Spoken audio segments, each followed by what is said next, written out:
All right. With all that being said, let's jump into the final episode, The Treasons at Tumbleton. I'm going to have a lot to say about this episode, so be ready because this was one hell of a season finale. So, the opening scene. I actually do not hate this scene. I think this scene could have been much better if it was handled a little differently. Thank you for subscribing, bye. Thank you so much. Thank you, W's. I think this scene, it's strange because I like the way Rhaenyra says he has risen. I don't know how many people or what people feel about the religious kind of arc and things are deciding to do with House of the Dragon.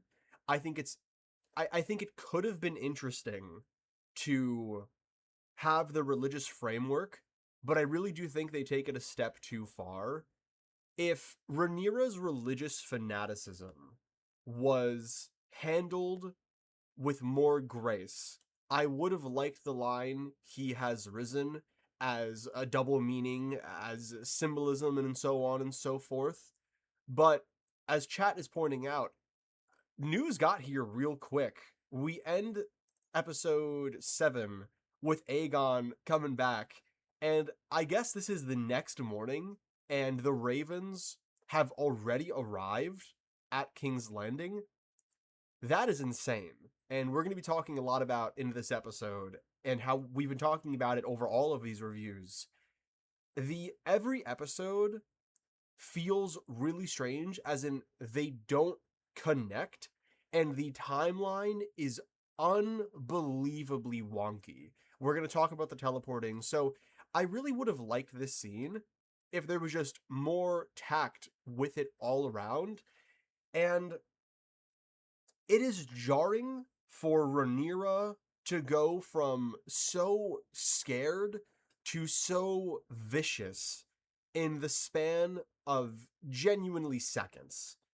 I believe they should have drip fed her madness more throughout the season to build to this episode, but instead, it feels like the Rhaenyra we had last episode is 2 to 3 episodes behind where she is in this episode. And we're going to cover this more. It feels like the people writing this episode feel very differently about Rhaenyra and Team Black than some other writers. And I think Rhaenyra's hyperventilating because Aegon coming back, that puts everything into question.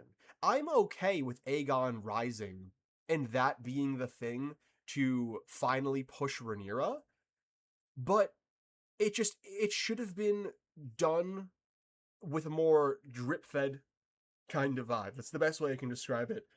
But I don't hate this scene on paper. I just wish we had more. Oh, we hype chest. See your reward.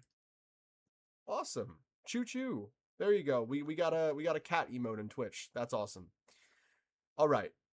And then right here, this is a moment like I'm talking about with Rhaenyra and Daemon, where you can drip feed Rhaenyra the cool and have it work. She tells Daemon to go to Tumbleton, and she tells him, "Don't make a monster out of me." And I don't like that she said that. In this moment, when she's talking to Daemon, you see her lock in. This look, and this is great acting by Emma Darcy. This look is one of finally, after 3 seasons, we are getting Rhaenyra the Cruel and getting some agency out of this character. When she tells Daemon, go to Tumbleton and rat out all the high towers, I was like, yes, we are finally getting some agency out of her character. But then she goes, don't make a monster out of me, which was a bit disappointing because I really wanted just no reins, let Rhaenyra be Rhaenyra. But if you're gonna rein her in a little bit with that final little line of "Don't make a monster out of me," then have her have those reins on for the rest of the episode, But then we're going to get to the next scene, and it's between her and Bela, and she just grabs Bela by the face. This is crazy. We're gonna. I mentioned this with Helena last episode, how Rhaenyra is only allowed to be cruel to people that she shouldn't be being cruel to. And for some people that's definitely going to work. Oh, it's cuz she's clearly cruel because she's harming people that she shouldn't be cruel to, but her cruelness isn't consistent. It's not just throughout the entire episode. It's specific to these few characters. And just the anger she has for Rhaena and Bela. I'm fine with this scene if she also hates Alicent. Why is she assaulting Bela, wants Rhaena's head, we're going to get to Rhaena later, and tortures Helena? But Alicent, the woman who is largely to blame for this, Alicent is a tragic character. I recognize the nuance to how she gets to being the head of Team Green.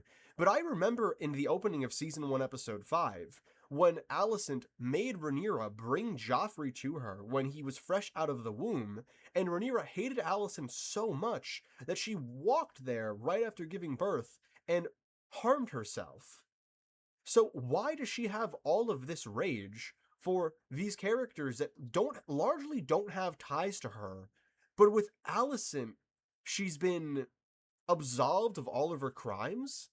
It just it doesn't make sense. Yeah, Rhaenyra calling Bela insolent, despite Bela doing everything that has been asked of her, and brought Jace's body back to her, who was also her stepdaughter and was raised by Rhaenys. She has more anger towards Bela than she ever did Alicent the entire show. Exactly, Nerd of the Centuries. It is just, I don't understand why they're making her cruel to just the innocent characters.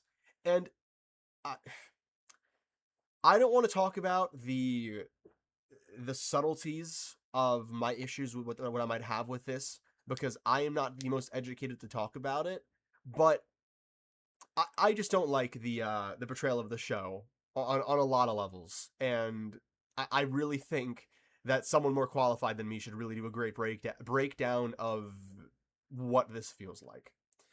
But moving forward, we get to Alan declaring himself the Lord of the Tides. And now, correct me if I'm wrong, he's never legitimized by Rhaenyra.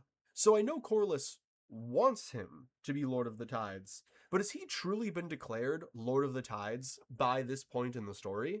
Because depending on what that is, my opinion on this changes. So I didn't think so either. And I like the idea of Alan getting sick of Rhaenyra's shit and just taking charge. I'm fine with that as a character decision. But what he does, Alan's next scene, or next two, they are absolutely mad. I don't understand what the goal was with every Velaryon character on this show. And I really liked Alan too, until this episode, and it feels like they nuked him for no reason. Okay. Now we get to the first scene with Ormond and Daeron. And we are going to talk about this more as the episode progresses. Oh, what's up, John Roxon, the Terminator himself? What happened to Daeron? And when I say what happened to Daeron, I'm not saying yet, I'm going to be saying that I hate his character, what happened to him. I mean, literally, what happened to Daeron? What was his arc here? Because we spend this whole season having him build up to this conflict with Ormond. And while Gwaine bringing Corlys to Daemon is clunky in and of itself, it's at least Daeron pushing back against Ormond. But the fact that he doesn't do it publicly, I wanted a moment this episode of Daeron defying Ormond to his face and saying, What are you going to do about it? I'm the king. I have a dragon. They never addressed Daeron killing an innocent man, by the way. Never. Like, that happens at the end of episode 5 or maybe 4, I can't remember, for the purposes of tension, but they never show what it actually does to Daeron. And their conflict never gets resolved because Ormond dies. So Daeron's whole arc, where he wants to defy Ormond, never happens. And in this scene, I was thinking, okay, he's gonna defy him, but then we just skip past it. Oh, we get to Ulf. Oh man, this scene pissed me off, guys. So Ulf has been my favorite character of this season, and I believe they made a lot of really great changes to him from the books. The second he turns to Team Green, immediately they have to make him assault a woman, sort of. He doesn't do it to the extent that other Team Green characters do it, but he's creepy. He's incredibly creepy. They took him from this character that people related to, that people felt for, and made him his book counterpart. The second he swapped to Team Green, they made him boring Ulf from the books. And I really do feel that someone wanted him to fully assault someone in this scene, and they cut it, or someone stepped up and said that isn't a good idea. But the fact that they make him so evil this episode, he just starts murdering innocent people, we get it. He's a traitor. He joined Team Green, so he can't be nuanced. This hurt. This hurt. I'm really not happy with what they did with this character. Now, we get Rhaenyra coming up with a plan to take the Sept, right? And then we get to this scene, and I am very conflicted about Mysaria being kicked out of King's Landing. Because, on one hand, my first reaction when I saw this was, finally. I really don't want to entertain anything that can lead to hatred of an actor, but the entire character of Mysaria has been terrible. Every time she is on screen, the pace slows to a crawl. Her character is not interesting, and the fact that she is supposed to be a stand-in for Varys is insulting to my brain. It's insulting. So when she was getting kicked off the show, I was like, yes, finally. But the way it's done, the fact that she spends so long being so important to Rhaenyra, and then randomly, because the last episode, Mysaria and Rhaenyra were best buds, so I figured they were going to be close this episode because they just made out and did the deed. But instead, she throws her out of the Red Keep when it feels like they should be closer than ever now. And I don't understand what the point of her arc was. And I'm also... Now, they're probably making Mysaria the Shepherd. And I would prefer Mysaria stay in the Red Keep near Rhaenyra than combine her with the Shepherd, because it absolutely guts one of the most important parts of Fire and Blood, that being the small folk, of their own accord, of their own opinion, rise up against the Targaryens because they're tyrants. Making Mysaria, someone that has been by Rhaenyra's side, have a personal vendetta against someone that she slept with, cheapens that entire story. And I really hope they don't make her the Shepherd, but it really does seem like that's what they're going with. So they couldn't just remove her from the show. They have to make her character even worse. But I will say, I like this character. Rhaenyra's handmaiden, who is always around trying to do the right thing, and just watching this abuse unfold, I was thinking, if Fire and Blood were a POV book, I think George would write an excellent epilogue with her dying because of Rhaenyra's cruelness. Just a thought. I like this character even though I don't know her name. Next scene. Okay. And then we have so Miss Arya, her name is Alinda. I like Alinda. Alinda's a nice character. Miss Arya's being walked out of King's Landing, and she, these are Rhaenyra's men, and they let Miss Arya, someone who is being forced out, stop, pause, and have a full conversation where she is committing treason and telling Helena that she is screwed. Why is she not being dragged away? Yeah, first of all, Helena already knows this, but you could have Miss Arya start this conversation and then have Rhaenyra's men grab her and drag her. Which, show don't tell. Helena would obviously go, oh my god, she just nuked Miss Arya, one of the few people that I might have had faith in. I'm done. I'm screwed. Instead, they have Miss Arya pause and spell out for the audience everything that we just saw because we can't understand the show. This conversation is second screen stuff. And what I mean by second screen is there's been a problem with TV shows like Stranger Things where they will write it in such a way, what's up, Roni, where they know you're going to be scrolling on TikTok and want you to be able to still understand what's going on. So they spell it out for you instead of making you actually pay attention, which leads to illiteracy problems.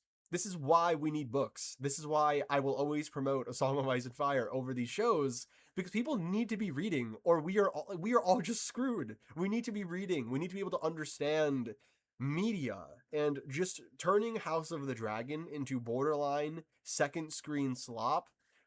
That is sad. That is a bastardization of a very good book series. Okay. Uh. Now, we have Alice Rivers being the wife of Harren the Black and being cursed. And this is one of the few scenes that I am still very conflicted about because I hate it, but I want to love it. I am such a sucker for magic and darkness and all. That is my favorite part about A Song of Ice and Fire, is the magical elements, particularly in the northern half of the realm. I love that stuff. That's why The Ghost in Winterfell is one of my favorite chapters, and Bran 3. I love when this story feels haunted.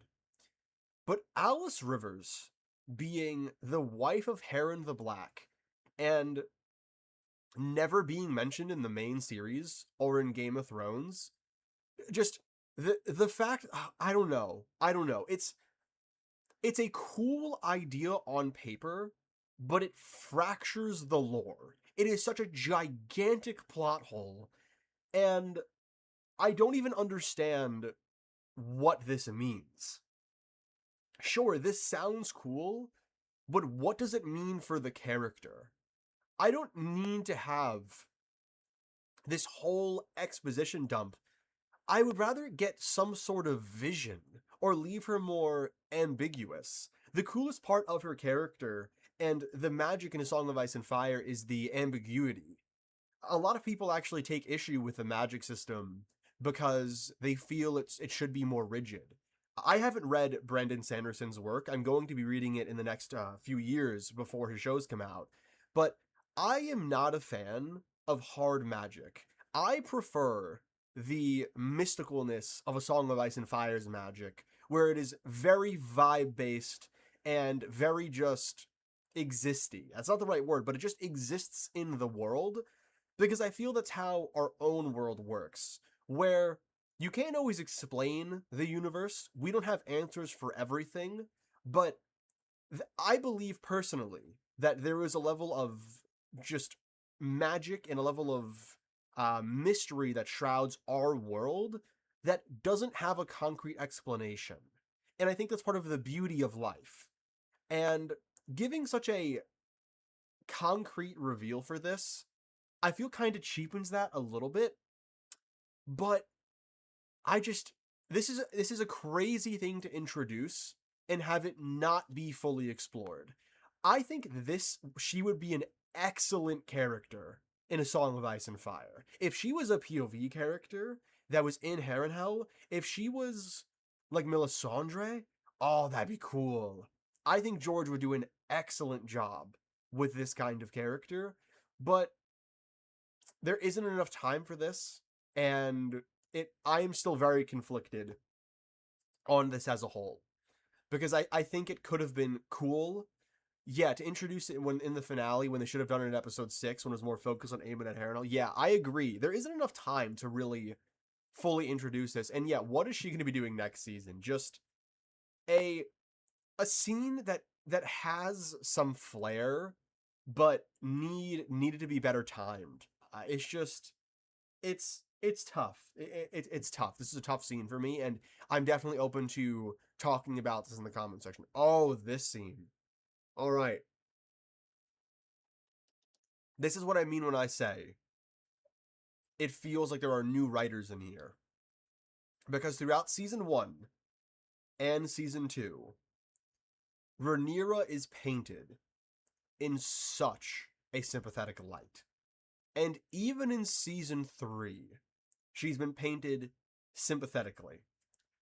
But in this moment, in this whole episode, whoever was writing this does not fuck with Rhaenyra. And I cannot blame them. Helaena calling Rhaenyra ugly, I like that. But again, this does not feel as well built to as it could have been. The saving grace is I forget her last name. The actress playing Helaena is so good. She's incredible, man. She channels the just frustration and just claustrophobia of the position that she is in so well. And all I kept thinking throughout this episode is how I would have loved to see these characters in A Song of Ice and Fire. George would have done excellent work with a character like this. Someone who is clearly neurodivergent, who gets overstimulated by their own dragon dreams, who is kind of collapsing under the weight of prophecy and grief of her children. This isn't A Song of Ice and Fire character right here. And again, it is frustrating how none of these characters were properly introduced. Broken record, I know, but I need people to understand this. Season 1 is largely to blame for the rest of the show falling out of line. Helaena feels underexplored because she isn't properly characterized. Because we don't get to see her as a child. We don't get to see her grow. We don't get to see her interact with Rhaenyra in season 1. Making the season 1 be so focused on Alicent and Rhaenyra's relationship and Viserys and Daemon, we developed characters that were never going to be there in the long run or weren't going to be as important, and forgot to give character to the ones that were going to be the backbone for the next 3 seasons. And this is a very real issue with the scene that's coming up. And also, the show, my mutual on TikTok, Ronnie, made a phenomenal point about this. This show has a really bad habit of taking things too far, taking individual scenes too far.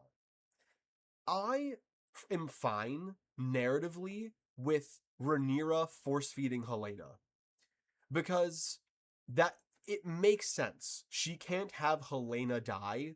Helaena won't eat, so Rhaenyra is gonna have to force-feed her. And she doesn't do it in a very humane way. She doesn't do it softly. She doesn't try and reassure her. She goes full batshit. And again, I wish there was more build-up to this, but I don't think you needed to show Helaena being tortured in the way that they did. There was a certain tact you need through implication I don't think we needed to see this. And I am going to go on a limb here and say that, okay, there is a lot of nuance to what I'm about to say. A lot of nuance. And I want to make this very clear that there is nuance here. My girlfriend Katarina has emetophobia, which means anything when it comes to indigestion, vomiting, anything of that nature is a hard watch for her because she has Crohn's disease and has dealt with a lot of trauma related to just your digestive tract. I don't think shows should completely build themselves around the fact that people are going to be sensitive to things, because at the end of the day, you can't worry about every little thing at all times, or you're not going to have a show. With that being said, you don't need to show the food being forced down her mouth. You don't need to show her jaw being pried open. You can have her go, okay, you forced my hand, and have someone grab her and grab the food and leave it. The impact is still there. If you disagree, I'm willing to listen, but I really do think there is a beauty in implied violence instead of showing it. Another example. We did not need to see what Ramsay does to Sansa in season 6 or 5, whichever season it is, versus what Ramsay forces Theon to do to Jaime. When Theon in The Prince of Winterfell is sexually assaulted by Ramsay, George doesn't detail everything about it. And George has this problem too. I want to make this clear. George also has this issue sometimes, especially with Dany. But that was a moment of, okay, you don't need to show or read everything that's going on to understand what has happened. The description is enough. And I feel for people like Katarina that have a legitimate problem when it comes to watching shows like this, while also understanding that you can't stop doing it completely. There needs to be a level of balance, and I just feel that scene needed to be edited down a little bit. I hope people in the YouTube comment section are going to get what I'm saying. I know my Twitch chat is, and I thank you all for that. All right. Now, we get to Adam and Alan. All of a sudden, Alan is a Rhaenyra zealot. Whoa. How did that happen? When did Alan become the ultimate bootlicker? Did not see that one coming. And Adam, whose defining trait is supposed to be loyalty, is now the one trying to explain to Alan what is wrong here. And I'm so sad that Adam isn't a character, because spoilers for season 4, he's the only person that we know of in the entire story to get to the Isle of Faces and return. So I think he would have been a great character to start propping up this season so he can be cool as shit next season. And I try not to compare to the books too much unless it gets pretty egregious, but as far as what season 4 is going to do, this episode fried season 4. The season 4 is going to be a completely different thing from Fire and Blood in a way that we still have yet to see from the show. So, we get to Gwaine and Daeron talking. And Daeron has reached the conclusion that they are all going to die, and they need to come up with a plan. And again, oh no, I have the hiccups. Oh god, hiccups are the bane of my existence. So, Daeron comes up with his plan, and I just can't. Why are we even watching Gwaine and Daeron? Since we've all seen the episode, I almost don't even feel like I should talk about this, because this goes nowhere. Daeron and Gwaine's entire arc this episode was to get Corlys out of Tumbleton, and then I don't know. I can't even provide you an analysis because Daeron has given nothing this episode. And also, Ormond using the children. Oh, I have to be very careful with my words here because I don't want to get this video taken down.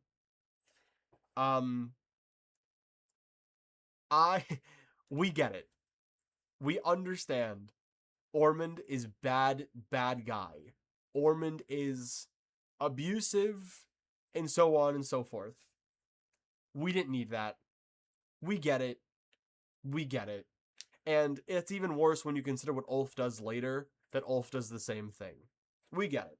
So, Daemon arrives, the host is here, and now Daeron and Gwaine come up with this plan to get Corlys out, and I don't know, Gwaine says we're going to do this the hard way, and it's implied that Gwaine started to torture Corlys, but then nothing actually happens to Corlys. No idea what this scene was, no idea where Corlys even is. This entire purpose is just to get Corlys out of Tumbleton so he doesn't die. We can try and analyze it, there's no point. Yeah, this whole scene is just to get Corlys out of Tumbleton. Corlys did eat Gwaine up a little bit, calling him Ormond Squire, but even still, it's just getting ridiculous at this point. Now, we get to Rhaenyra marching to the Sept. Okay, I can't focus on him because I don't want this video getting taken down. But Rhaenyra finally speaks to Joffrey. And the show will not give Joffrey a speaking line. Joffrey, who's supposed to be very important going into season 4, does not get speaking lines. And Viserys told Rhaenyra about the Song of Ice and Fire when she was 15. And Rhaenyra, by this point in her life, was a dragon rider. She was already at Small Council. She was already developing as a human being. And I understand Viserys waited because he wanted an heir. But the point is, Joffrey has no idea what Rhaenyra is talking about. Because he can't, he's too young. Bran, who's been raised by Ned Stark, Ned, who is the most... Like, Ned's whole thing is he parentifies his children. Love Ned Stark. I get why he does it. But Ned goes out of his way to accelerate his children's development because he's scared they're going to die if he doesn't. And Bran in A Game of Thrones struggles to understand why the deserter had to be beheaded. And now we have Rhaenyra telling Joffrey about this prophecy, this Song of Ice and Fire, that he does not know what she's saying. And I get they're trying to show Rhaenyra's losing her mind, but do they need to make her stupid as fuck? Do they need to make her stupid to show that she is losing it? And again, Joffrey needs to be characterized. Joffrey should be getting character right now as he like wants to help his mom, or have him buy into the prophecy. Maybe age Joffrey up if you really wanted to. Exactly, Nerd of the Centuries. Why not have Rhaenyra actually talk to her child when he first gets to King's Landing, considering a large part of her arc in Season 4 is that Joffrey is attached to her hip. She becomes super overprotective of Joffrey because she lost Luke and Jace. And now, she just yapping about the Song of Ice and Fire. Why is she not talking about her other sons? Why is she not attached to the hip? Luke who? Yeah, exactly. And yeah, Rhaenyra's armor looks like shit. Just saying Rhaenyra's armor looks bad is real hater territory from me, and I really don't like saying things like that are so subjective, but I don't... Rhaenyra looks dumb. Rhaenyra, it looks plastic, it looks comic-y, it looks gimmicky. I'm just not a fan of it. I'm not a fan of it. Why is she even wearing the chainmail? No one has... What? Why? Does it not make her come off more incompetent that she's wearing the chainmail? Because if she's going to the Sept and wearing the chainmail, her wearing all this armor makes her come off as scared. Why not have her march out in robes? And I guess we can run with the idea of she is losing her mind and isn't competent to rule, so it makes sense that she'd armor herself because that's a mistake. But I just don't think that's what they were going with. I really do believe they thought Rhaenyra looked cool as shit and made her look tough, and she just looks whack. She looks like Nikki from Obsession.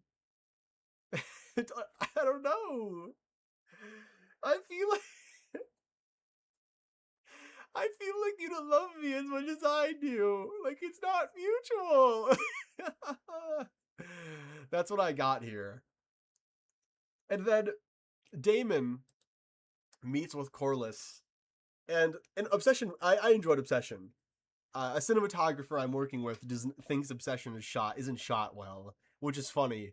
But yeah, I don't know. I think it was the point, like Azula. See, I can agree with you that was the point, but I don't think the writers of House of the Dragon understand Rhaenyra the way the writers of Avatar: The Last Airbender understood Azula. I don't know. I really think they wanted her to look cool and miss the fact that she should be intentionally looking dumb because she's losing her mind. Azula chops off all of her hair, and okay, so I see what you're saying with the Azula comment, right? But Azula has this break point where she's thinking about her mom, is haunted by the idea and the pressure that is put on her, makes her hair intentionally look stupid, and goes from so well kept to this psycho when she goes to fight Zuko. With Rhaenyra, we don't show her getting ready. It would have been interesting to show her. Okay, imagine Rhaenyra gets ready and she tells her handmaidens to fuck off, and she goes, "I'm gonna do it myself," and she makes herself look like a clown. That I would have got behind that idea, that they are intentionally showing Rhaenyra is slipping. But with the way they promoted Rhaenyra, because they used the images of her, it really felt like they were pushing the idea that we are supposed to think Emma Darcy looks fucking awesome. And they did not look awesome. I've seen Emma Darcy look awesome. This was not it. This was not a good look. And I do not believe it was intentional. So, Gwaine, oh my god, guys. Gwaine brings out Corlys. They are about to fight. And he goes, "I'm going to give you Corlys." Corlys left Rhaenyra, by the way. Corlys and Rhaenyra aren't on good terms. Gwaine knows this. And his idea is to give the Hand of the King that Rhaenyra won't even probably take back as Hand of the King as a peace treaty. And then goes, "Oh, and by the way, let Daeron be king of Oldtown." Are we serious? First of all, this show has wanted to give Alicent more to do, and yet they take one of her better moments from Fire and Blood and give it to Gwaine and Daeron and send her on a mission to poison her own son. Gwaine just serving face behind Corlys the entire time is the only thing working harder than Gwaine's plot armor. Was the hairstyling, yes.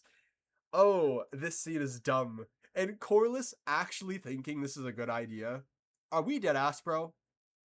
Are we dead ass? You know this is never gonna work. It's just, there's no way. There's no way. And on one hand, Daeron the Daring spends the entire... He spends the whole show talking about, I don't really care about my life. I just want to do the right thing. I think a decent payoff would have been Daeron telling Gwaine, because he never says it, "I killed a man." Imagine in their debate, when, at the end of this episode, Daeron tells Gwaine, "I killed someone. Ormond pressured me into killing an innocent man and I did it."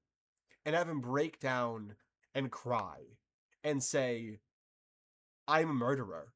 What is my life?" And imagine him saying, I don't know how I would do this. I'm going to need to think about this a lot with my rewrite. But imagine him being okay sacrificing himself if they want to make him the Daring. Imagine he goes out and says, I'll surrender myself. You leave the city alone. You leave my men alone. That would have been Daeron the Daring. That would have been ballsy. Just something to point out that he is changing, that he is daring, that he has balls. But his idea is to send Corlys? What are we talking about? Why not have Daeron take control of his forces? Daeron has a dragon. If he flies into the sky with Tessarion and goes in front of Ormond and says, we are surrendering, or I am going to burn you because I'm the king. Wait, what are we talking about? Ormond's whole thing is that he's propping up Daeron to be the king so he can take advantage of him. So you could have Daeron use what Ormond has done against him.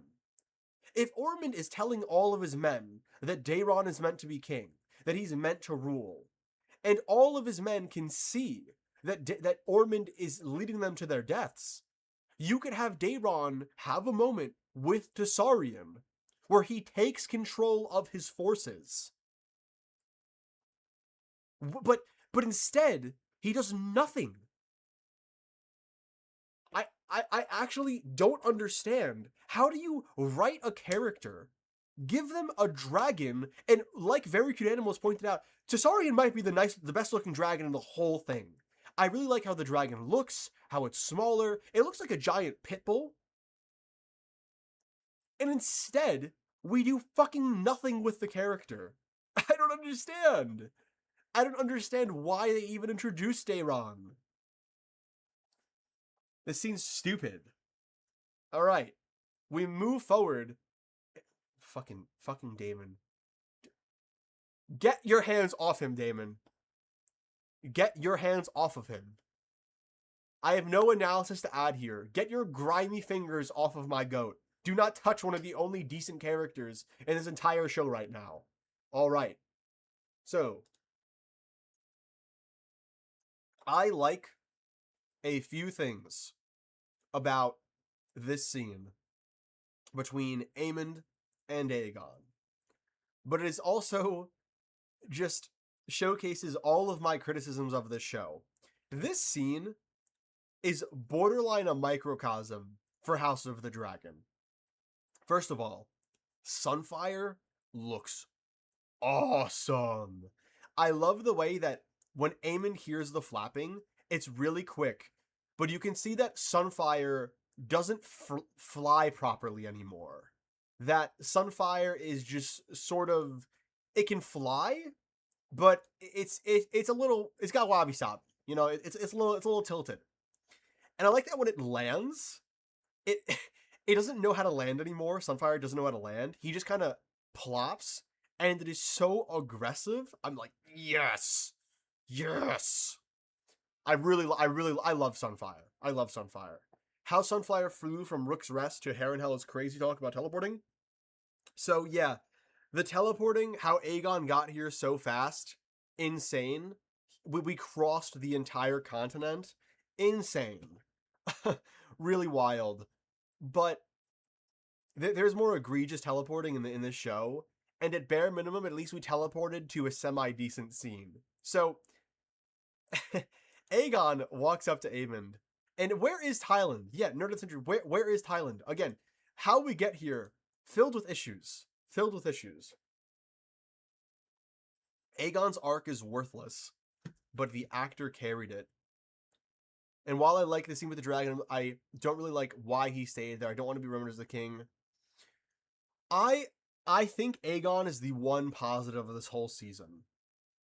I don't think it's perfect, but I think it's positive. But Aegon slapping Aemond was funny as shit. I'm alive! Tom Glencarney, if there's one positive about this whole show, I like that he's having fun. I like that there is at least one actor and one character who gets to do something. Where is Vhagar? Great question. But I do not buy their connection. I do not buy Aemond telling Aegon that he envied him. I do not buy their just brotherhood. I don't buy them as brothers because they were never characterized as such. We get a little bit of character from them in, I believe, season 1, episode 6, when they're in that middle age. But because we did not give multiple episodes of character to the children of Rhaenyra and Alicent, all of these arcs feel half-baked. And I felt more for Baelor and Maekar than I ever did and ever will for Aegon and Aemond. And A Knight of the Seven Kingdoms had 2.5 hours to give them character. House of the Dragon has had 24 hours. At least. At least. And Aemond becoming good, I don't know. I just, they sped through it. And as someone just pointed out in the chat in Under the Centuries, Aegon is just no longer crippled. This is a criticism of his character. They wanted to tell a story about a disabled character taking back agency in his story, but he isn't limited by his disability. He's just chilling. He can walk, he can run, he's willing to fight. He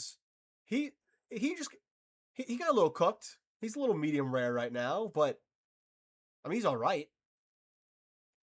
I thought it was going to be implied that when it was in season 2, that Aegon was never going to be able to walk again. That he was going to be in a wheelchair. Or just not going to be able to do anything. But instead, he is moving like someone who sprained his ankle. I don't know. He gives me, I sprained my ankle, have a reoccurring knee injury that I haven't got. Aegon's leg was snapped in half, and his knee was destroyed. His knee was not there. He should have lost the leg. In episode 1, he is so drugged up on Milk of the Poppy that he's having violent shakes because he's in the middle of relapsing. Perhaps this is just his sheer willpower. So I get that idea of this is his willpower, but you cannot out willpower being crippled the way he was. Sure, you can make him move more. And you can definitely, I mean, I don't want to say you can't out willpower. Like, you can still do things when you're crippled, no doubt. But he doesn't seem like he is struggling anymore. He's just walking around. Like, my brother is blind in one eye. He can't just will the eye to be used again. And Aegon can't just will his legs. Like, he crosses this entire place in Arenal in like 2 seconds. Let's see this. Look. Yo, he is sprinting. He is sprinting.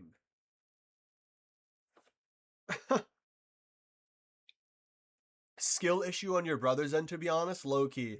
I should just call up Dimitri right now and be like, yo, can you please just will your eye back into an existence, please? Skill issue. Yeah, GG, bro. GG, go next, I guess. But yeah, I just wish we had more of this scene. Or more development prior to this scene, because it would have made it far more narratively satisfying. But again, I like the acting, and I like having a character just say that he wants to do something. I like Aegon saying, yo, screw your forgiveness, get your goddamn dragon, get your ass off this haunted house, and lock in. And yeah, Aemond calls Alis his betrothed. Are we ever going to get any sort of involvement from the Baratheon girl that he gets betrothed to? I don't know. And what is Alice's role here? Yeah, I just yeah. Whatever. Aemon's a kinslaying, and they know about kinslaying. Guys, they know about kinslaying. Last episode, I asked, do they are they going to acknowledge that Alicent is a kinslayer? So they know, because Aegon says it to Aemond, but Alicent, there's never going to be any exploration of her trying to kill 3 of her children.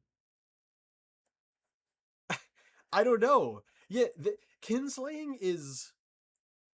I think kinslaying is the ultimate taboo in A Song of Ice and Fire. It is the number one. You don't turn your blade on family. And what George R. R. Martin likes to present with kinslaying is if you kill one of your kin, you are cursed. The gods will hate you, and you will live a miserable life. But less about that. It's kinslaying puts so much pressure on the narrative. Tyrion becoming a kinslayer and then actively wanting to kill Cersei, that's supposed to show how powerful and like how far he has fallen. So Alicent poisons Aemond, is okay with poisons Aemond, sells out Aegon, and tries to kill the child in Helena's belly. So technically a grandchild, and I really don't want to get into the conversation about what constitutes a baby. Uh, there is a living baby inside of Helena's belly, and she is showing visible signs. So I'm gonna say Alicent is trying to kill the child, and even if I'm gonna get defenders in the comment section saying that abortion isn't murder, that is not what I'm saying here. I am not opening up a conversation about abortion right now. The point is, Helena did not want the baby to die, and Alicent tries to force her. So Alicent is trying to kill Helena's child. So she's a kinslayer 3 times over. You know? It's just I don't know. I don't know. Alicent is just it's so bad. It's so bad. It's never going to be brought up. It's never going to be brought up. It's terrible. It's really brutal. Moving on. What do we got next? Okay, so it's been brought to it's been brought to Daemon's attention that children are being used on. Oh my god, this Black Alley Blackwood. How they keep inserting Black Alley Blackwood into every scene. They give her a speaking line here. They give her a solo shot. Who is this? Genuinely, who is this? Even as someone who's read Fire and Blood, I don't know who this is because you haven't. I don't know. I don't know who this is. I just don't. I don't get it. I don't get it. It feels like fan service, but in the worst way. In the worst way, where she has gotten no introduction, has been given nothing to do, and is just meant to look cool, I guess. Lol. I guess? They didn't introduce Ali or Roddy. Casual viewers still think Roddy is a Stark. I know. She's a glorified extra. Hasn't been given any character. Needed to shoot Kristen Cole just because. But hey, she sang a song, so it is what it is. Alright. And then we have this scene. This wonderful scene. So Rhaenyra marches into the Sept and kills the Pope.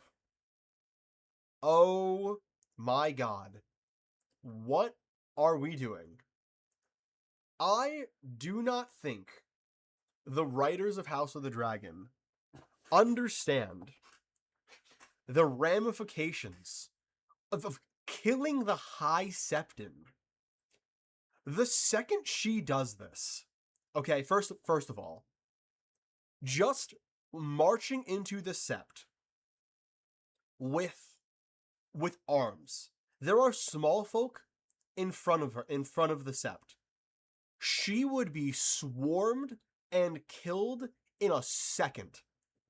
In a second. Are you insane? You're gonna publicly execute the Pope in front of King's Landing? So, okay. For those of you that maybe haven't read the books, I'm gonna explain this. Because Game of Thrones does the same bullshit with Cersei blowing up the Sept in the Winds of Winter. But the Faith of the Seven are by far the biggest religious group in Westeros. And all of King's Landing support the faith of everyone supports the Faith of the Seven here. Not R'hllor, not the old gods, the Faith of the Seven. This happened, and before we even get to killing the High Septon, right? To walk into the Sept publicly with weapons. Look at how many guards Rhaenyra has. 1, 2, 3, 4, 5, 6, 7, 8, 9, probably some over there. All right. This is my better shot. Okay.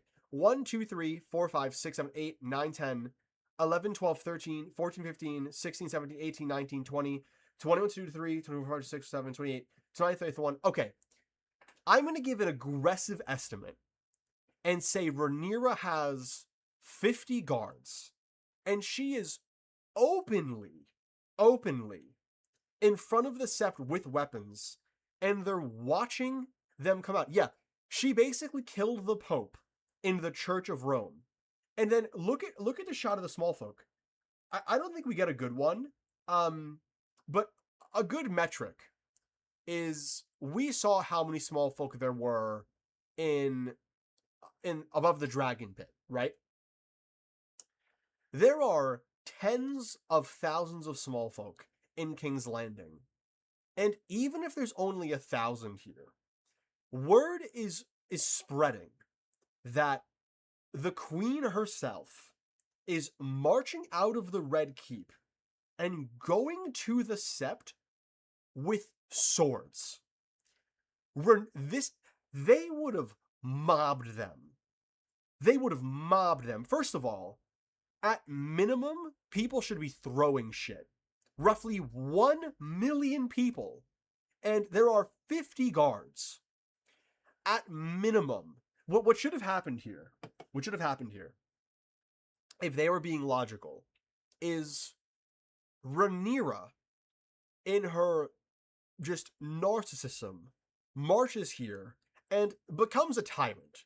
Declares herself the prince that was promised. We're not even getting to that.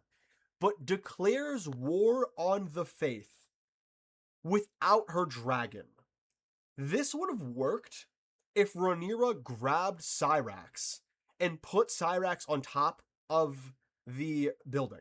If Syrax was up there, people aren't going to charge because the dragon has the high ground. But 50 guards versus people threw stuff at Alicent and Helena for much less in season 2. Cersei gets a walk of shame in A Feast for Crows and gets just demolished with shame. The second Rhaenyra does this, she is dead. She is dead as can be. And one thing that I love that George plays with in A Song of Ice and Fire and Blood is the idea of the mob mentality. What does Varys say? Power is a myth, a shadow on the wall. Power is where the people decide it should be. If you had one person, and I mean one, and they don't have, so right here, they don't have archers. They just have people with spears.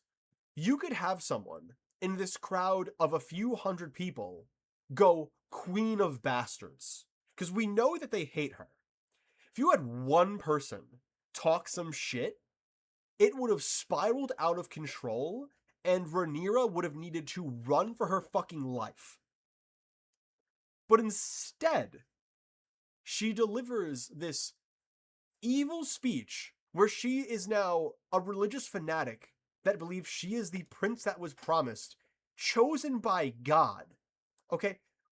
Like, look, guys, look at this shot. I'm trying to get it. Look at how many people are in front of her.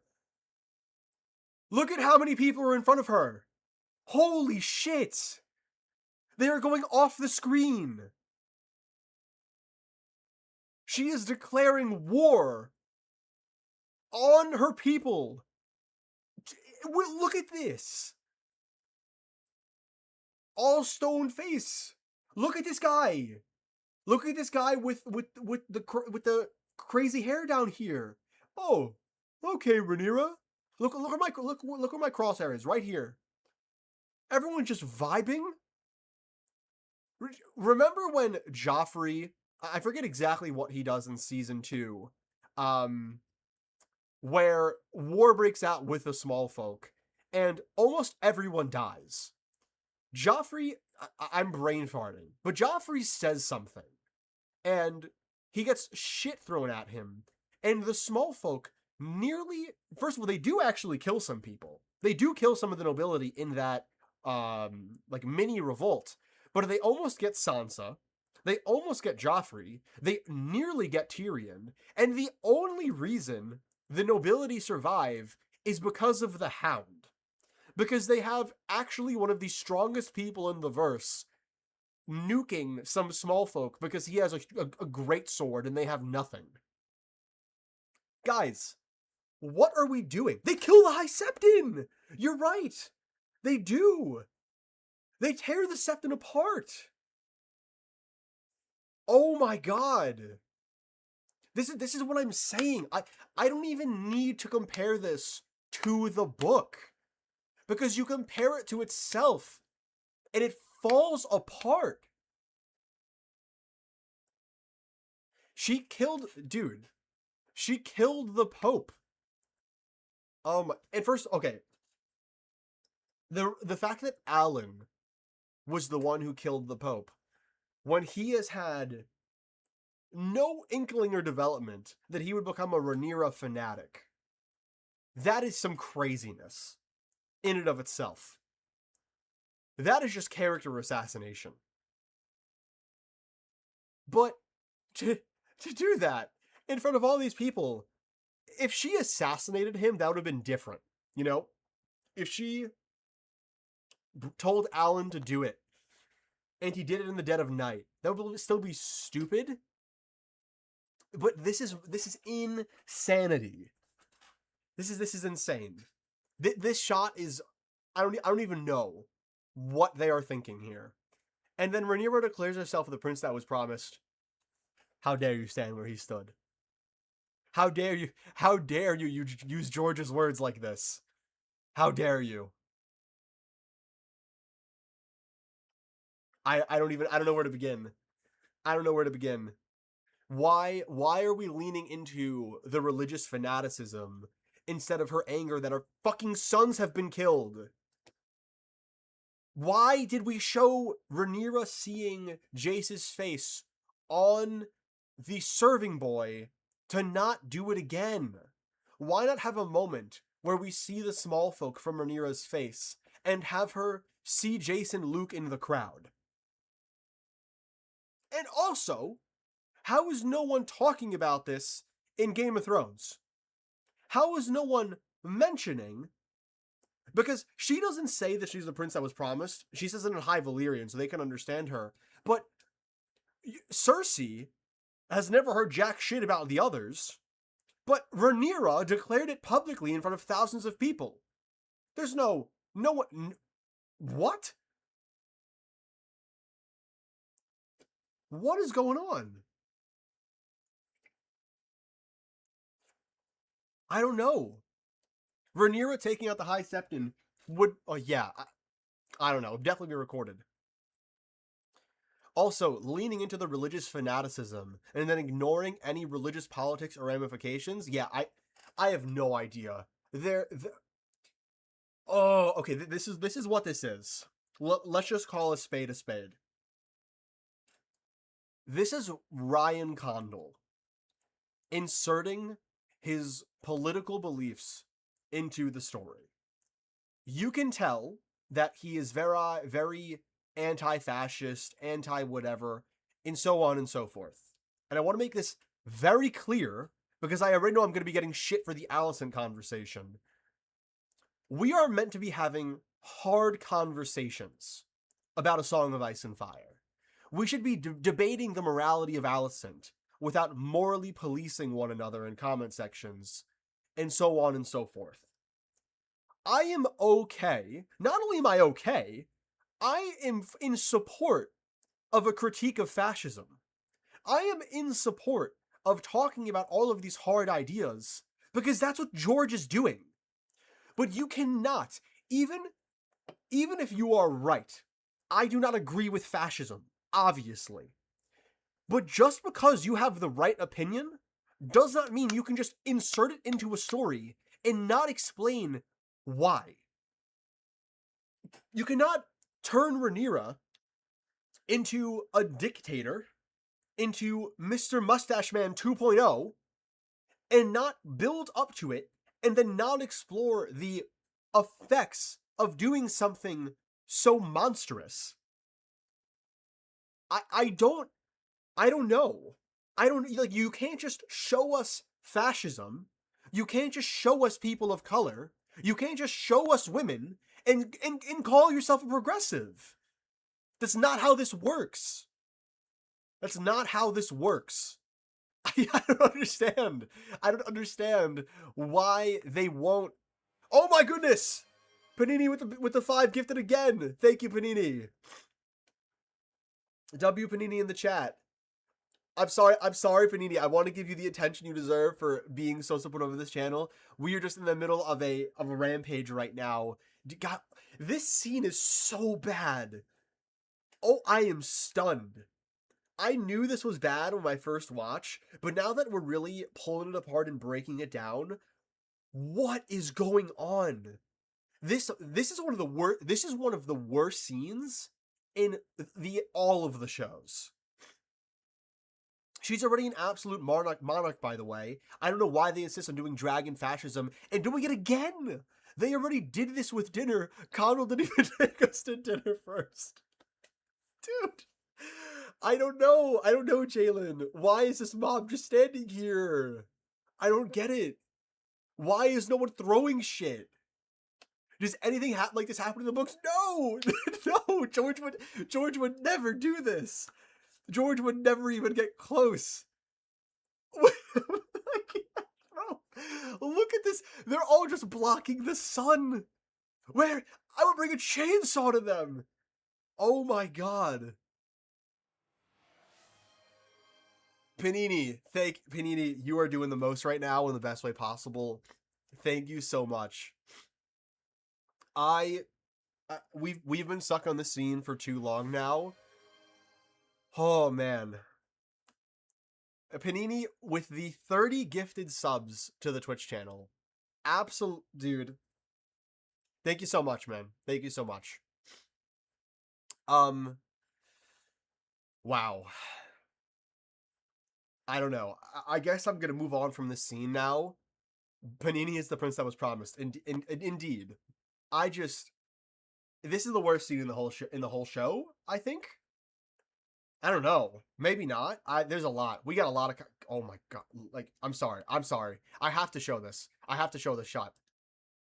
Can I get it? Let's see it. Let's see if HBO. Look, guys. It just keeps getting worse. Look at how many people are in front of her.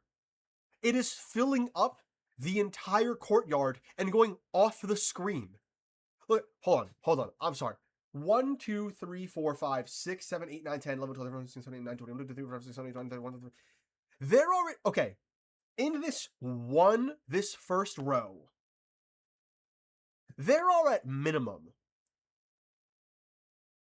Oh my god, guys. There are more people in the front row than she has people to protect her. There are at least 70 people right here. Before you even get to this little stone thing, there are over 200 people here. This goes back. There are at minimum 1,000 people that just watched that. Yeah, guys, what the fuck is going on? No, I take it back. This is not the best episode of the season. I take it back. Holy shit. This is awful. This is incredible. Wow. I did not. And then we have look at this fucking shot, bro. Look at the shot. Torrin Manderly spends the whole season complaining that he's being used as a puppet. Look at his face, bro. Look at his face. Torrin, they're about to kill you, bro. They're about to turn you into a piñata. Oh, yeah, this is top 5 worst episodes in the whole show. No, all the shows. Oh, oh my gosh. This scene is insane. Wow. And then to make matters worse, we have Miss Arya. Yeah, she's gonna be the shepherd. Look at the shot. Look at the shot. This she's gonna be the shepherd, man. Oh my. I think I'm gonna title this video. What should I title this YouTube video? House of the Madness? Because I'm losing my mind right now. My mind is melting out of my ears watching this unfold. Holy shit. Oh, I am a surgeon. I am a surgeon.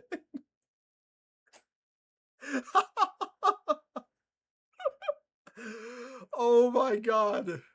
Oh my god. The shepherd is Rhaenyra's ex-girlfriend. Oh my. Oh my god. A song of schizophrenia. My girlfriend's the shepherd. I am a surgeon. I am the... Why is she saying it in High Valyrian? I don't understand. Who is she speaking to? Oh. Hey, look at you. Okay, I gotta move on. This is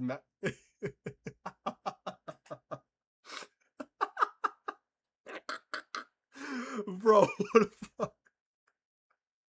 What?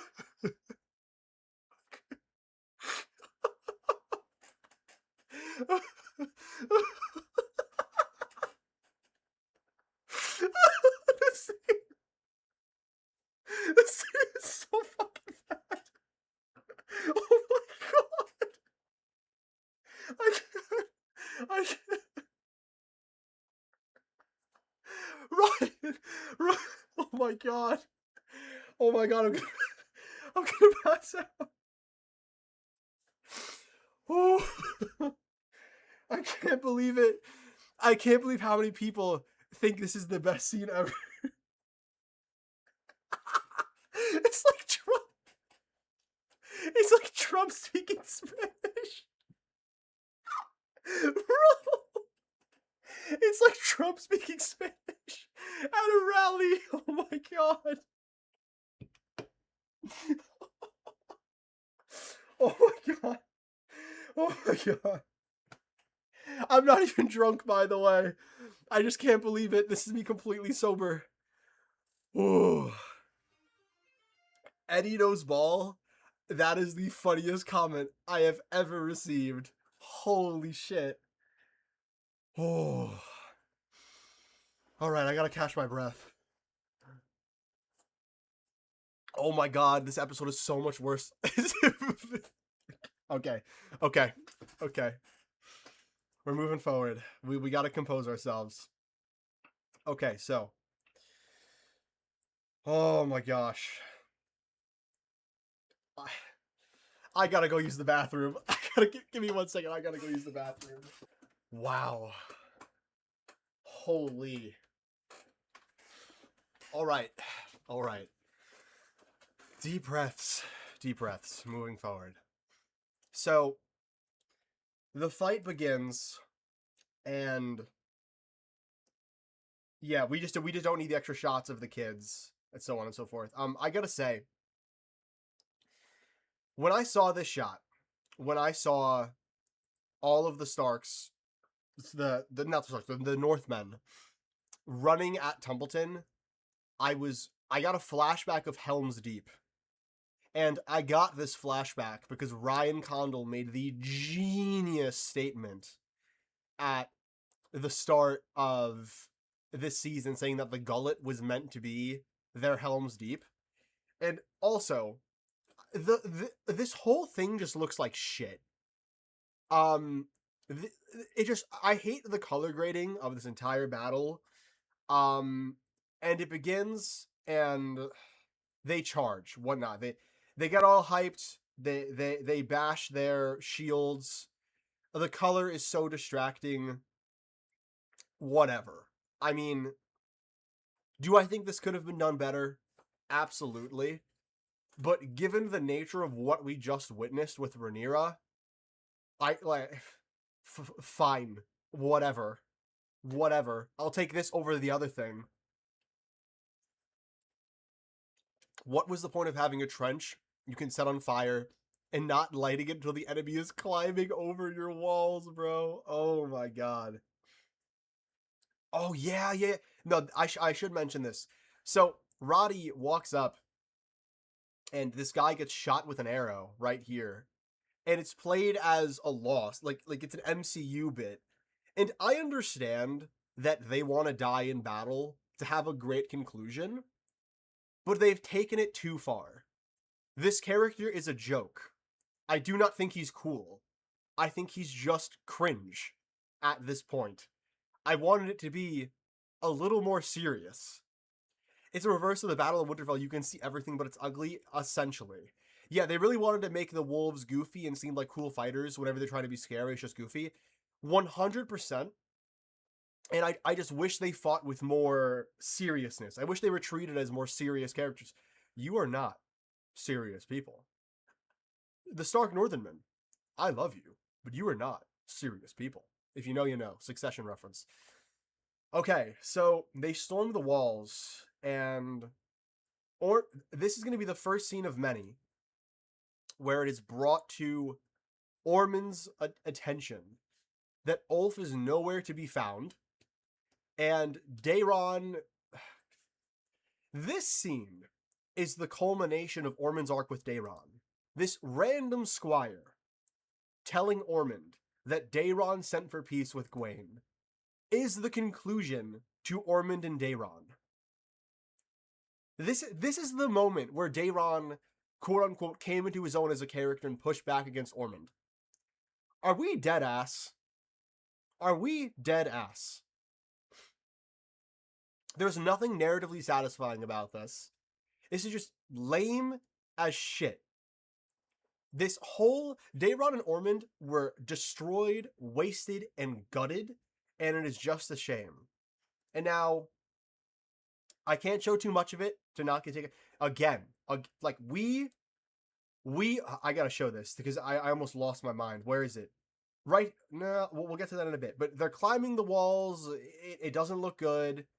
Roddy does something terrible. I can't say what it is because my video will get taken off of YouTube, but all of you know. And at bare minimum, if I can give the writers any credit, I am finally happy that they portrayed Team Black in a negative light. I am finally happy that we are seeing that this is a both sides are bad thing. Because the whole point of this entire story was that both sides have good and bad people. This would have been better if Daeron didn't kill an innocent man in episode 4 or 5, and if he actually did something daring and brave this episode. But guys, after that Rhaenyra scene, we got to take the W's where we can find them. We have to. At least they were aware enough to make them bad. People were saying it was a child's fault. Oh my god. Came after seeing your YouTube video? Well, this is going on YouTube, so you'll be seeing this one too. Thank you for stopping by, Slayer Cat. I hate it when people in TikTok still support Rhaenyra during that scene. Yo, I mean, shit. I don't know why people see the denial about Rhaenyra and her not being this awesome ruler is insane to me. Insane. Let's move forward to my next criticism of this show. We give Black Ally Blackwood a stand-alone snipe. There's a guy head glitching on the high ground, and she murks him. Are we dead ass? Does she have aimbot on? First of all, where is the army? Why are people not defending all parts of the wall? Why is there one dude? FaZe Ally Blackwood. Yeah, I guess so. Dude. And, okay. I really don't like doing this because I hate starting wars and feeding the fire that is Lord of the Rings versus A Song of Ice and Fire, because I really think they should be talked about together. But how dare you stand where he stood? How dare you give Legolas vibes right now? How dare you make her the Legolas of this moment and not give her any character? The hair, the design, the archer, it gives Legolas. How dare you stand where he stood? Like, come on, bro. Medieval version of Nuke. Yeah, they're literally fighting in the Nuketown houses right now. Oh, Jesus, man. What a disaster. Moving forward, Daemon calls Caraxes, alright? Now, he calls Caraxes, gets to the door, and I can't show it, but Ormond, again, showing his gooberness with people younger than a certain age. We can't see Daemon actually be that terrible, because God forbid, why would we? Caraxes burns the door down, and I want to take note of what happens here. So first of all, this Hugh, are we dead ass, Hugh? Your goal here is to sneak into Tumbleton to find your lady. Can you put a goddamn helmet on? Look at everyone else. Every other person in this shot has a helmet on, and you're wearing your Targaryen dragon riding fit, and he is the brightest hair out of all of the dragon riders, and he's letting that shit fly. Are we serious? Can we, like, why are we making such elementary mistakes? Why did no one go, we should probably put a helmet on Hugh?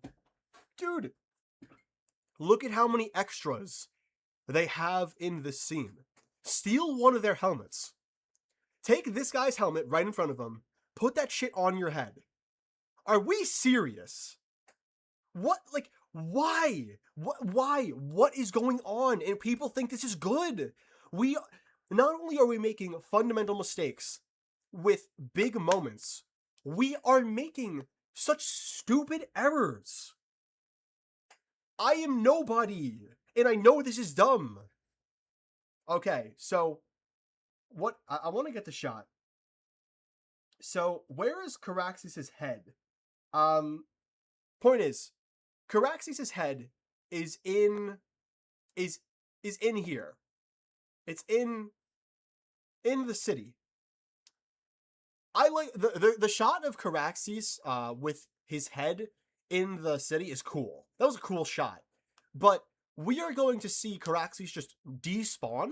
So we see Caraxes is at the front of the gate. Okay. We get more memes of Roddy, right? We get more memes of him just goobering around for comedic relief. Like, guys, they're sacking the city. We do not need comedic relief when we're sacking a city. Caraxes does despawn, same thing as Romathor. The city is being sacked. Nothing is funny about this. Nothing is funny. It's just so out of touch. Nothing funny here. Okay? We move forward, and Ulf is on the pooper. What? Okay, guys. Do you know? Okay. This is a thing. When you can't find when Katarina goes missing, when I'm going, Katarina, where are you, sweet dearest? And I can't find her. First place I'm checking, bedroom. Is she asleep? Second place, toilet. Is she taking a poop? No one checked the bathroom? What? Your city is about to burn. Ormond is a political mastermind and didn't think to keep a guard with Ulf? Are we serious, bro? We had to play a hide and seek with Ulf. And then, let's move forward a little bit. He gets found by Ormond somehow finds him. Ormond, who should be commanding right now. Because none of the other guards thought to check the goddamn dumpster. Or no, maybe they did and they just called Ormond. Whatever. Ormond starts kicking the shit out of Ulf. Alright? And I've been the staunchest Ulf defender this entire season. And I do not like what they did to his character. I want to make this very clear. From the ground up, they destroyed his character from the start of this episode with him being creepy with the women and being drunk. Ormond deserves to beat Ulf's ass, but in the same breath, it is the second this happened, I knew what they were going to do, and it's just so predictable. What is Ulf's plan? I mean, I understand, maybe that's the point, is that, you know, you gave a dragon rider a dragon, and they're obviously going to act out of pocket, but, dude, they essentially, Vlad, thank you. They used this scene to justify Daemon smacking the shit out of smacking the shit out of Ulf this entire season, when this never, you never had to write him like this. We could have had him just turn cloak. We didn't need him to become Daenerys. It's just stupid. Like, these writers do not know how to write common people. You know why? Because they're never common people! Because they're fucking Nepo babies! Oh. Ugh, Jesus. Okay. Daemon is in the city. Okay. Oh, okay. Yeah, ready. So, Ulf is... I can't show that. Panini, thank you for the more gifted subs. Thank you so much. Okay. Chill, bro. I swear it ain't worth it. Ain't worth what? Alright. So, Ulf is in the city. And we get one scene of Hugh's wife getting hurt. So we know where that's going, right? And then the next scene, Ulf is teleporting to Silverwing. How on earth did he get here, bro? How did he get here? Does he have the Doctor Strange Marvel Rivals teleport ability on no cooldown? Because not only did he pass the entire army, like, you can't even show him maybe going out a back door, but regardless, there's not enough time. Bro, blips next to Silverwing. I love Silverwing's design, though. I will say that. But moving back for a second, I can, to an extent, very personally, it's no secret that I am not the biggest Daemon Targaryen fan. And more than anything, right? Even though the way they get to this 1v1 is clunky as hell, I feel vindicated that Daemon Targaryen stands that can't use their brains watch Daemon get his shit rocked. I think I'm willing to accept this flaw just to stick it to the Daemon stands. But yeah, this gave boss fight. And I like that Daemon gets his ass rocked, because we know up until this point that Daemon is not as good as a fighter as they think he is. Westerosi IO cleared Daemon in that fight, he did. Alright, they start fighting, and I think the choreography is bad. And I want to say specifically why.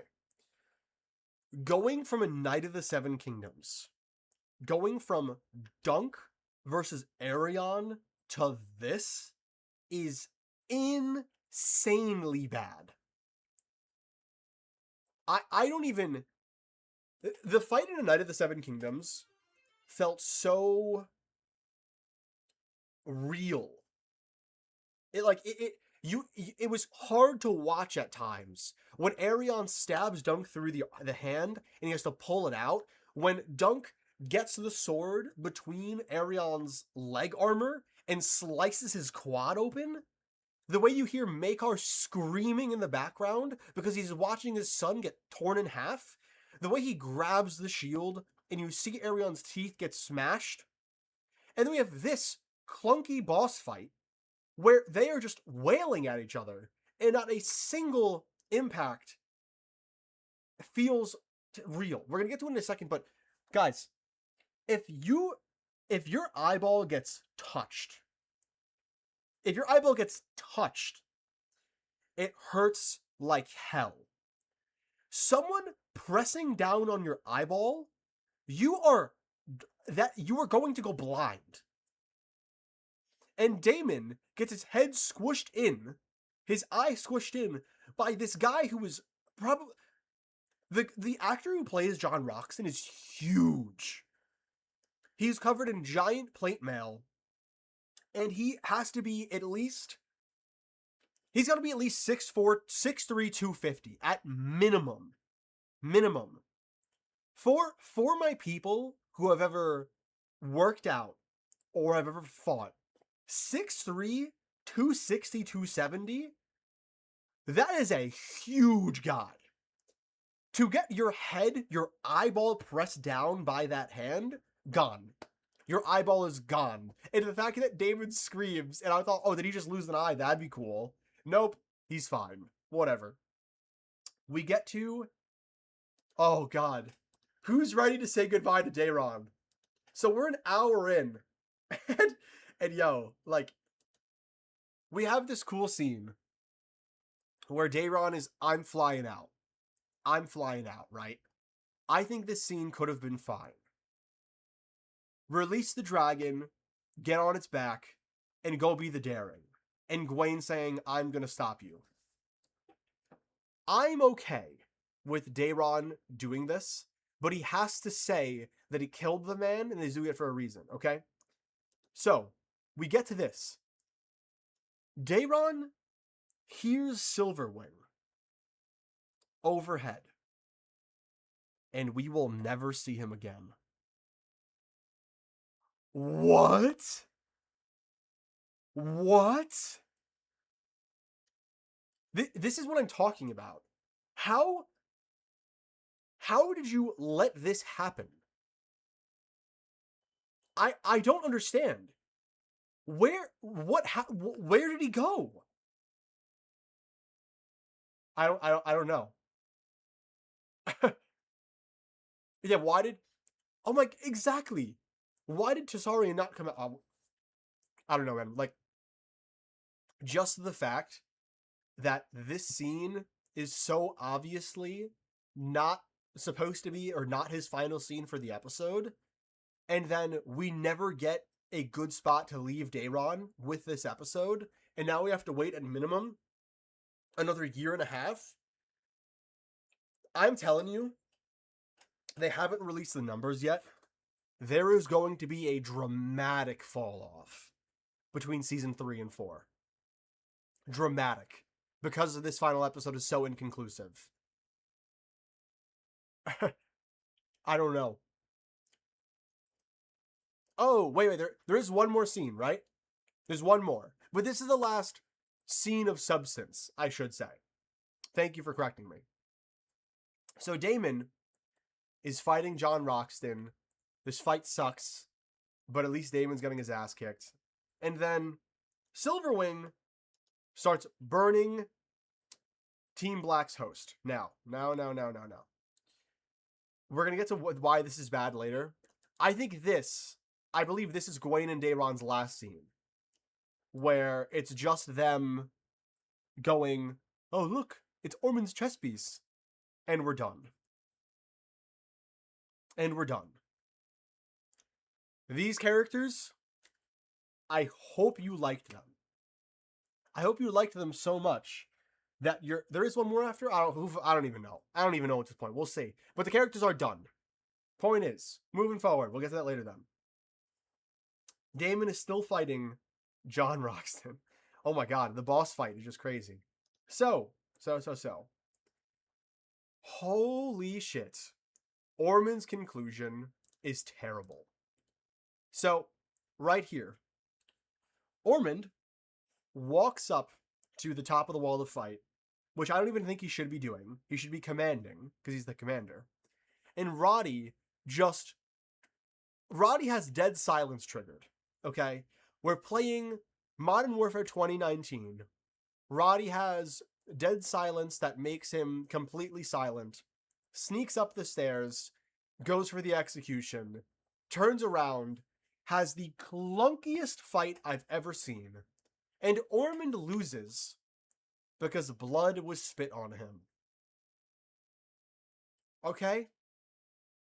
Are we serious? I didn't play BO7. Blood doesn't really smell like that. Even with the blood spit onto him, it's not really a scent thing. And the conclusion here, to Ormond the Mastermind, Ormond who should have been more than he was, one of the most interesting characters introduced in this season, is essentially a finger in the bum. That's what it is. And look at... Oh my god, bro, it's so bad. I'm going to show it quickly. Look at that shot that I'm showing real quick on screen, and I can't show it for too long. And then look at this. This is it. His death is played off as comedic. Ormond gets a comedic death in the middle of a city getting sacked. Can you imagine if Tyrion emoted on Tywin? This is the equivalent of Tyrion Lannister putting the bolt into Tywin and then doing the take the L on him. I don't know. I do not understand why they have this resistance to just tell a realistic story that treats the characters, even the ones they don't like, as bad. I mean, as people. Teabag. Yeah, he got teabagged. He got teabagged. But Roddy was laughing. He's so cool. Oh my god, he's funny and brave. Yeah, Roddy was laughing because that's all they do.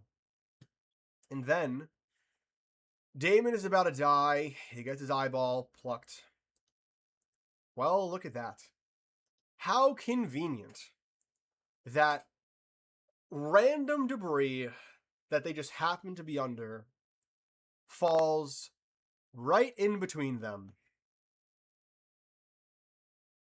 Are we kidding? Are we serious? The devs put an invisible wall here. Guys, we are really in House of the Dragon getting saved by falling debris. And also, fire is really hot. Like, really hot. John Roxton is in metal armor. Look at what's in front of him. Real quick. Where's the shot? Where's the shot?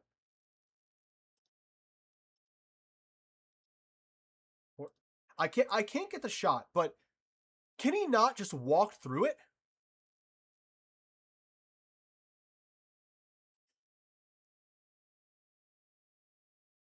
Maybe I'm showing my ignorance here, but can he not just walk through the fire?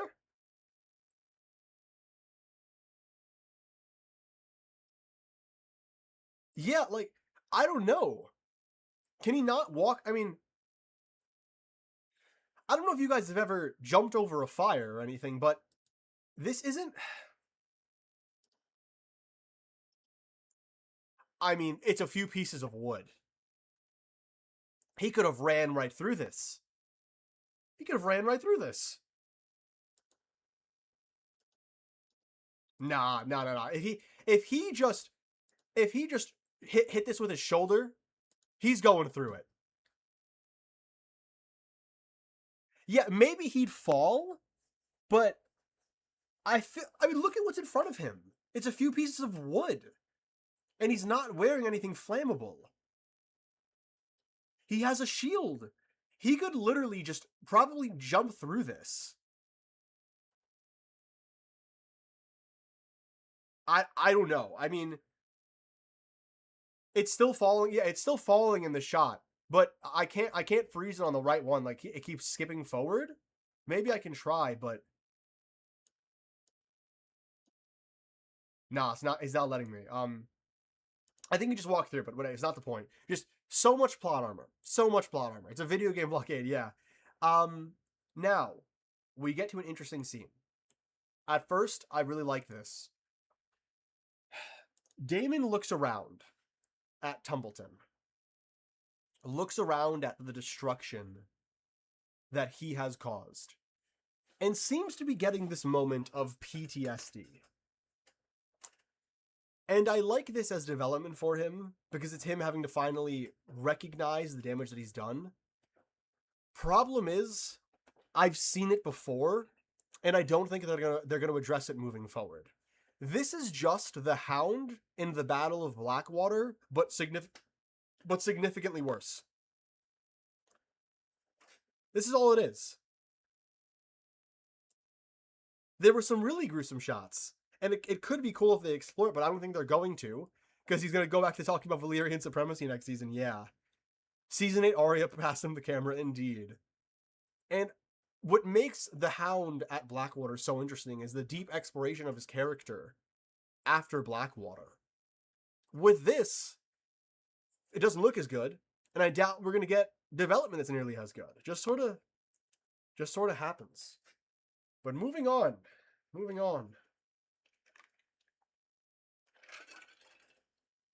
Oh, yeah, with a horse, like, runs away. There's one point where a horse runs, and I was thinking about Arya in Season 8 for sure. But this goes on for a while. What is the next scene of meat? So, first of all, how Corlys survived Silverwing burning the house that Corlys was in was beyond me. But of course, Black Aly has to be here. Just has to be. And Corlys, the Hand of the King, whose whole purpose was to get out of Tumbleton, is now back inside Tumbleton. And he just finds Daemon immediately.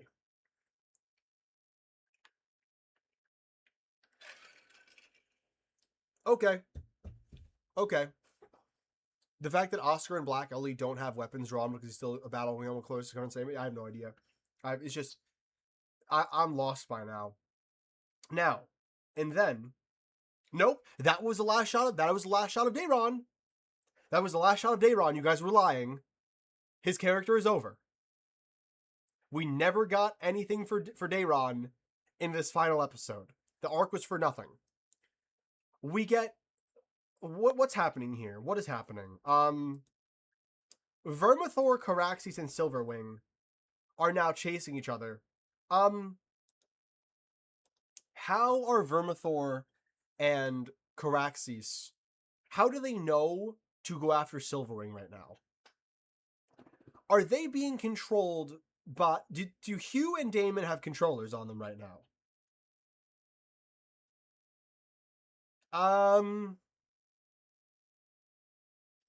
I don't know. I mean, I can analyze my problems with this dragon scene, but it's lifeless. There's no riders on here. Daemon and Hugh aren't on here. What's up, Aegon 2? Aegon 2. Vermithor more protecting his mate Silverwing? Yeah, I guess so. But again, it's just, this isn't a conclusion. This isn't a final episode. This is an episode 8 or 9.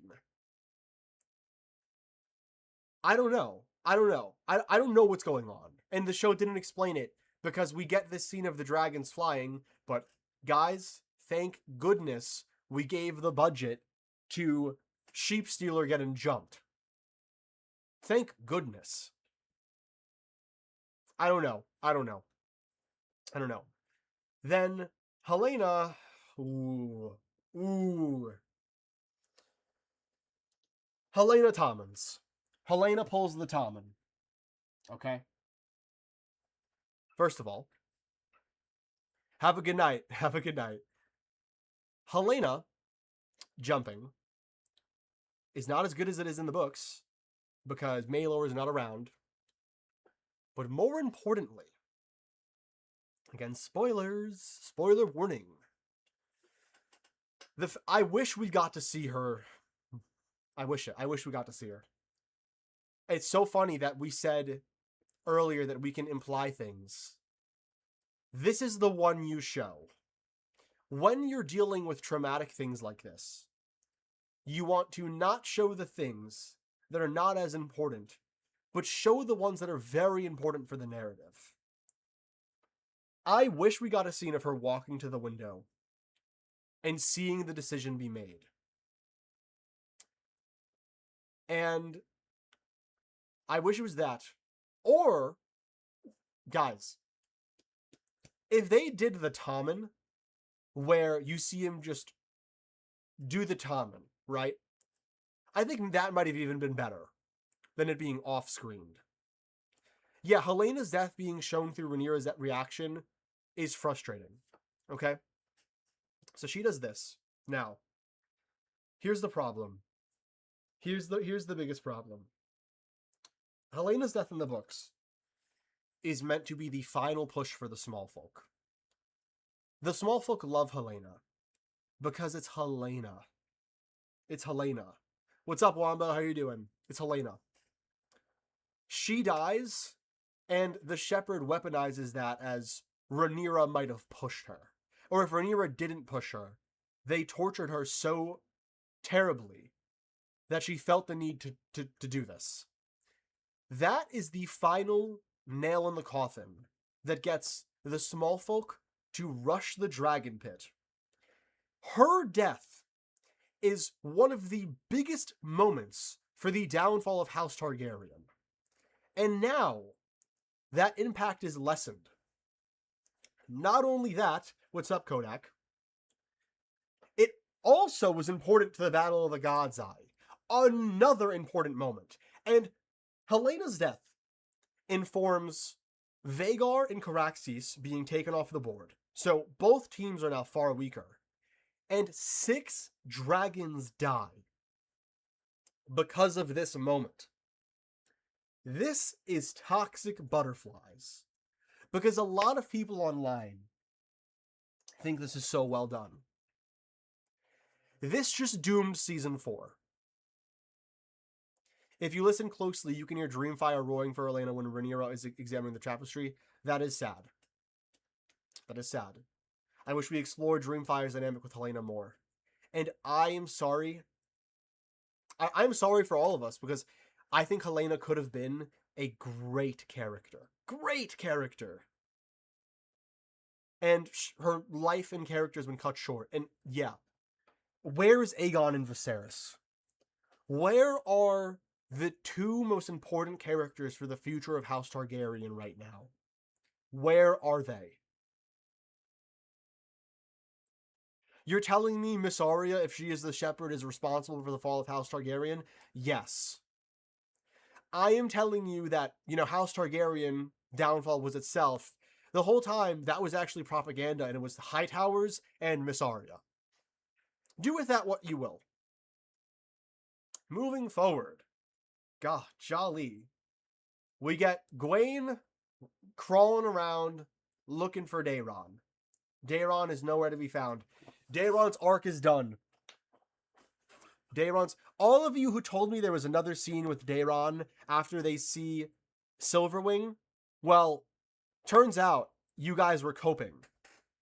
And I can't blame you, because it really is hard to believe that that's his final scene. We end this season with Daeron. What is Daeron's scene? Am I losing my mind? When do we show Daeron?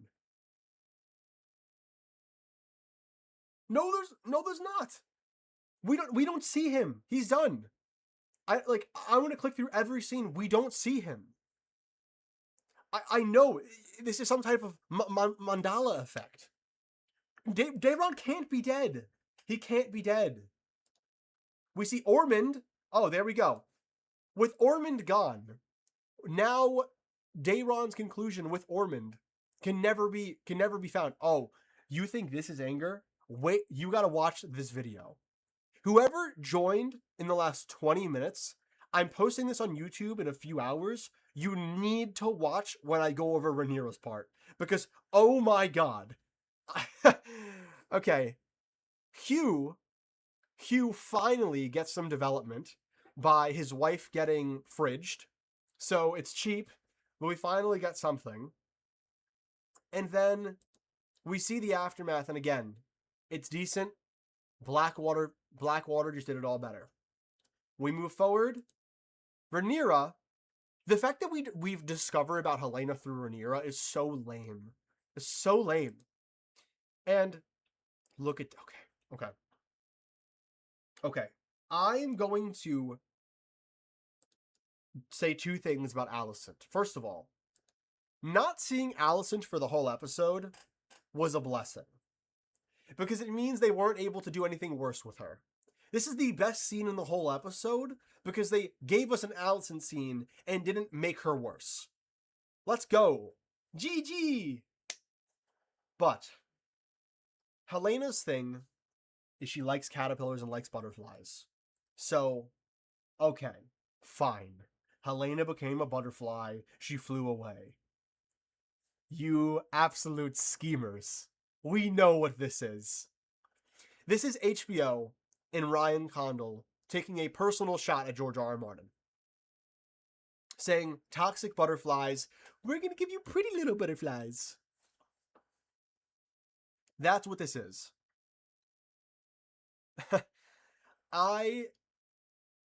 This whole season is one big moment of stolen valor. House of the Dragon has taken George R. R. Martin's work and has corrupted it beyond belief, and has the audacity to spit in his face. The butterflies, the nettles mention, this is shameful. It makes me sad, and again, George did sell it, so George isn't completely, and it's like, he didn't have to sell Fire and Blood to HBO.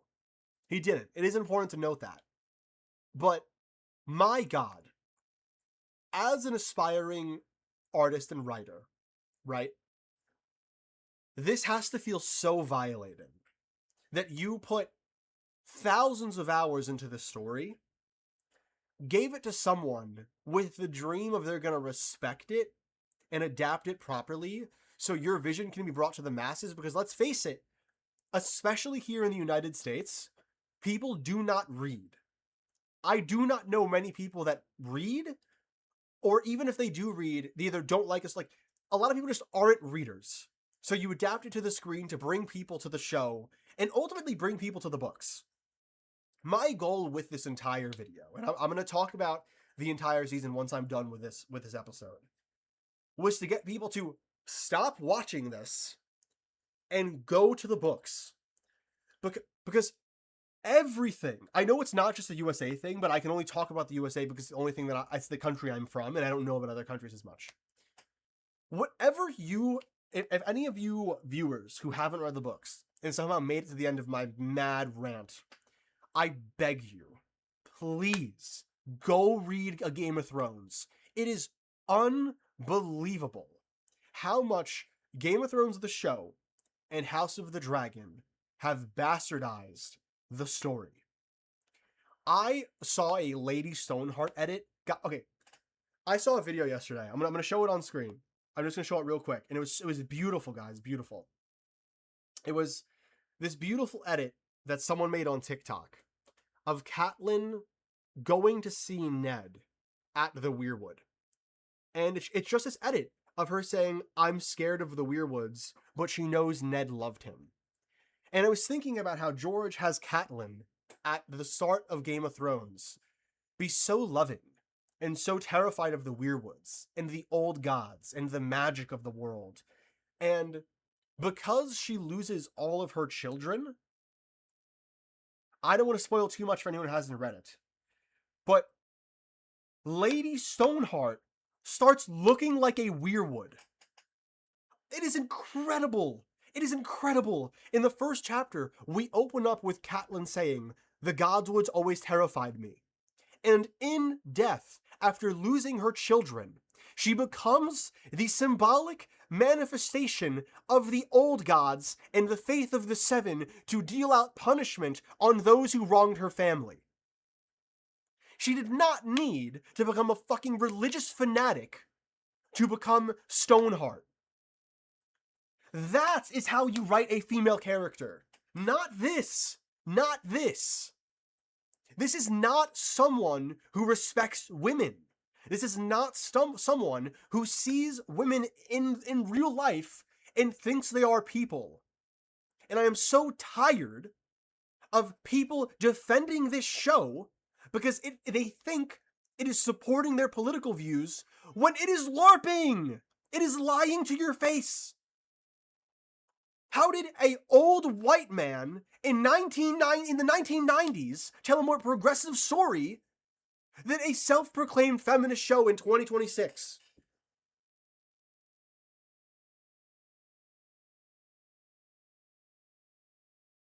I don't understand. I cannot. We're moving forward. So, Rhaenyra sees the tapestry and goes, who cares? I see myself on the Iron Throne. Hooray. Hooray. And then we get to the end of the season with Rhaenyra just closing the window. There it is! There's your season, guys! There's your final episode. And, okay, I've made this point over the course of this video a few times. I understand that I am a very intense fan. I'm a very intense person, and I think that it benefits me and also harms me in some ways, depending on what way you look at it. But I understand that between the copyright with HBO, between everything going on in the hate, that I am very emotional with this show, even though I'm trying to be as level-headed as possible. So whenever I finish an episode, I ask Katarina, and I'm going to be pulling Katarina onto a video this week. I said, what did you think about the show? Because she hasn't read any of the books. Content creation is not Katarina's life, and she is way more willing to accept things being okay than I am. She hated this episode. The first thing she said to me is, that's it? That's it? And another reason I want to pull her on is because, like Chad is talking about right now, as a woman, the fact that other women wrote so many essay scenes that did nothing and impacted the victim so little disgusts me. Agreed, Slayer Cat. This season, I know people are going to disagree with this, is dramatically worse than Season 2. Dramatically worse. Season 2 had a lot of problems, just like Season 1. But this season is a disaster, front to back. It had no idea what it was doing. There was no internal consistency. If you're this is not even a good show, okay? If you compare this to the best shows we've received, it is not there. It is nowhere near as good as The Night of the Seven Kingdoms.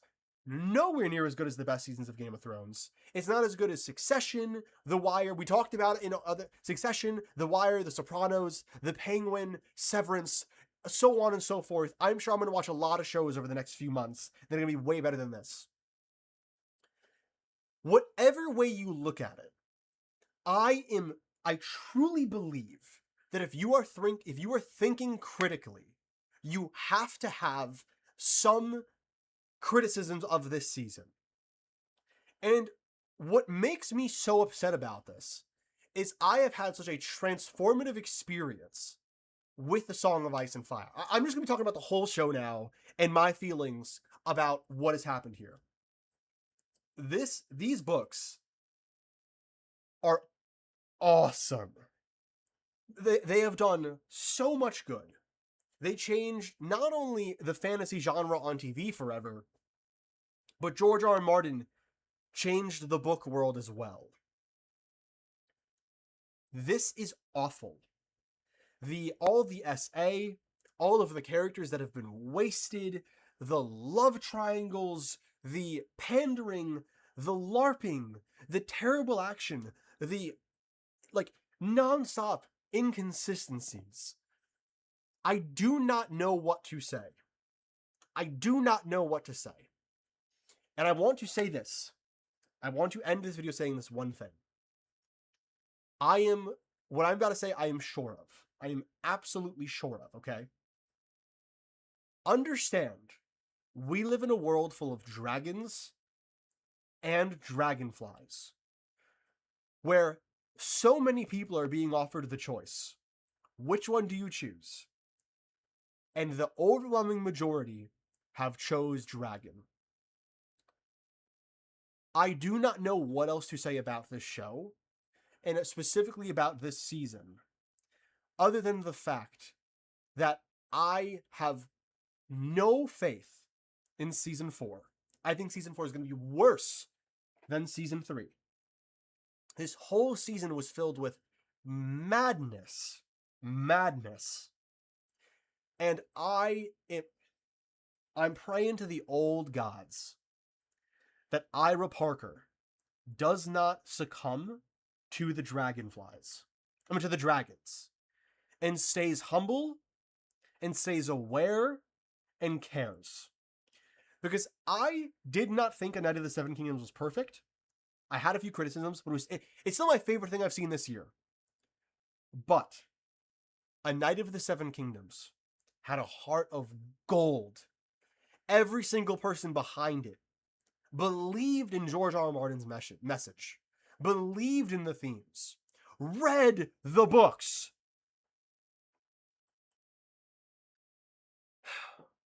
So even with my issues with the humor, I just hope that Ira Parker reins it in a little bit next season. If I said this to Wombo yesterday, if Ira Parker gets a good editor, someone who is very hardcore about editing, and is more reserved in terms of what he tells him to let go through in terms of humor, I firmly believe that A Knight of the Seven Kingdoms Season 2, I don't want to spoil The Sworn Sword, but I want to end this video on a positive note. The Sworn Sword is, to me, the most thematically important piece of work George R. R. Martin has ever produced. And I want to praise that thing to the sky and back. I'm still going to give you all an analysis of House of the Dragon. I'm still going to give you all the justice that you deserve as people who are investing in me. I do not want to be this negative. I want to love this stuff because it is my favorite media ever. Ever. When A Knight of the Seven Kingdoms Season 2 drops, we can all only pray that it stays consistent with Season 1, and then in a few years, because this is so stupid. Everyone says Season 2 was bad. I remember when Season 2 was airing, people loved Season 2. I find it funny how when Season 2 was coming out, everyone said they loved it. But then, a few months later, when HBO announced that the writer's strikes were what kind of kneecapped it, that's when it was okay to be critical. Season 3 makes Season 2 look good. Exactly, Nerd of the Centuries. In a year from now, in 2 years from now, when Season 4 is concluded, I think people are going to look back at this show and acknowledge the fact that it is later season Game of Thrones territory. That's it. Just how people have finally come around to understanding that season 6 and 7 of Game of Thrones are rough, that it's not just season 8, people are going to come around to seeing this season for what it is. The second you start to think about it critically at all, the second you use your brain, it falls apart. With all that being said, for my people on YouTube, I'm going to close this out. I want to say thank you if you've made it to the end of this video. This is probably going to end up being incredibly long. I'm going to be working on a rewrite of this show. I am not sure how long it's going to take me to make. I'm not sure how in-depth it's going to be. I'm not even sure how good it's going to be. But I want to try. I want to try. And I also want to make this announcement. I've had a lot of people ask me, do I have a Patreon? What can I do to support you considering all the issues with copyright? I need to be honest. I am not comfortable with people just giving me money. If you love my content, my only ask would be that you continue to give me a chance. That you continue to watch my videos, disagree with me, and understand that I am learning and I'm being honest and I'm trying. Over the next few months, you are going to see new things from this channel alongside A Song of Ice and Fire. You are going to probably start seeing projects that I'm hoping to be a part of that are more legitimate. As in more legitimate, as in not just videos. I'm working on things behind the scenes with other people that I want to promote. You will see that eventually. All I ask is that you continue to give me that support. If any of you happen to be disgustingly rich and you want to be generous, I do have a Patreon. But I ask, if you're going to give me money, do not let it be for free. Tell me what you want to see.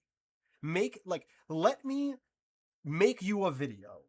Give me ideas. Give me concepts. Let me treat you as an investment. Or let me treat myself as an investment you're making in me.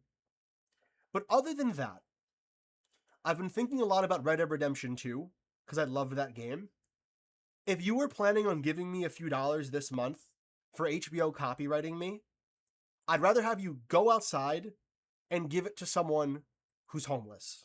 Give it to someone who is far less privileged and lucky than I am. Because ultimately, you guys hear all my anger here. I just want to see the world get better. And I believe the only way I can do it is through analysis that I love of things like this, or hate, or disagree with. And then try and reinvest into myself to make things that can truly be impactful. And I just want to say, thank you all so much for all of the support over the last few months. I've been struggling to make this video as well, and I might post it anyway just because I'm not sure how many people are going to be seeing this or going to stay to the end. It was my birthday this last week, and I realized that in under a year, last August, I had 2,600 subscribers on YouTube. I now have 29,000. And it has been such a blessing, and I have been so incredibly lucky. And one of my flaws as a person is, thank you for the happy birthdays in chat, is I have an ego. This might be obvious to some of you, but I am a bit of an egomaniac. I do not hide that. I do not deny that. I am just trying to find a way to take the good and bad of me and do something decent with it.